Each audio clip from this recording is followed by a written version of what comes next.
Hi friends, நம்ம இன்னைக்கு mutton கொத்து பரோட்டா ஈஸியான மெத்தடில் எப்படி பண்ணலான்னு பார்க்கலாம்.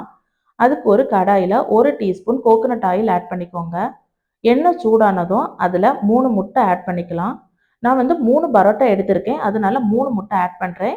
நீங்கள் பரோட்டா கூடுதலாக எடுத்தீங்க அப்படின்னா அதுக்கு ஏற்றாப்புல முட்டையோட அளவும் இன்க்ரீஸ் பண்ணிக்கோங்க. முட்டைய ஆட் பண்ணிட்டு இந்த மாதிரி லைட்டா வதக்கி விட்டுட்டு, அதுல தேவையான அளவு உப்பு ஆட் பண்ணிக்கோங்க. உப்பு ஆட் பண்ணிட்டு ஃப்ளேம கொஞ்சம் ஹைல வச்சுட்டு, இந்த மாரி வரட்டி எடுக்கணும். நீங்க இப்படி வதக்கும்போது லைட்டா ஒட்டி பிடிக்கிற மாரி இருக்கும். அதனால அத சொரண்டி விட்டு லைட்டா வதக்கிட்டே இருங்க. அப்ப உங்களுக்கு வறண்டு இந்த பதத்துக்கு வந்துரும். ஃபைனலா அதுல நல்ல மிளகுத்தூள் ஆட் பண்ணி லைட்டா வதக்கி விட்டுட்டு, அப்படியே நம்ம ஃப்ளேம ஆஃப் பண்ணிக்கலாம். இப்ப நான் 3 பரோட்டா எடுத்திருக்கேன். இத ஒரு ஜார்ல கொஞ்சம் கொஞ்சமா பிச்சு இந்த மாரி போட்டுக்கோங்க. போட்டு நல்லா மை மாதிரி அரைக்காம, ஒரு கொர கொரன்னு உள்ள பதத்துக்கு அரைச்சு எடுத்துக்கோங்க.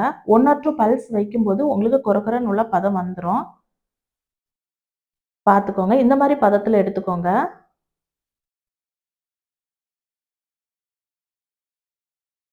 இப்ப நம்ம இந்த ஃப்ளேம் ஆன் பண்ணிட்டு, இந்த பரோட்டாவ இந்த முட்டை கூட ஆட் பண்ணிரலாம். ஆட் பண்ணிட்டு லைட்டா வதக்கி விட்டுக்கோங்க.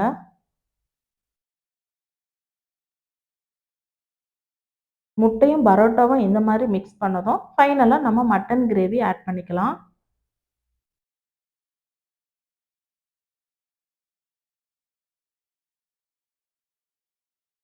மட்டன் கிரேவியும் ஆட் பண்ணிட்டு, எல்லாத்தையும் சேர்த்து நீங்க நல்லா மிக்ஸ் பண்ணி விட்டுக்கோங்க.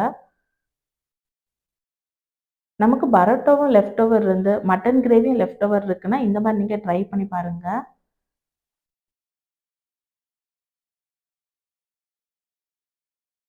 அவ்வளோதான், முடிஞ்சிருச்சு.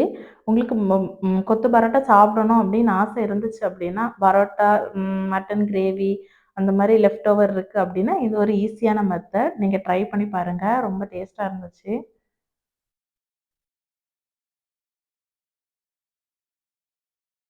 அவ்வளோதான். இதுவரை வாட்ச் பண்ணவங்களுக்கு ரொம்ப தேங்க்ஸ். என்னோட வீடியோஸ் புடிச்சிருந்து அப்படின்னா, என்னோட சேனல சப்ஸ்கிரைப் பண்ணி வச்சுக்கோங்க. அப்பதான் உங்களுக்கு என்னோட வீடியோஸ் நோட்டிஃபிகேஷனா வரும். தேங்க்ஸ் ஃபார் வாட்சிங்.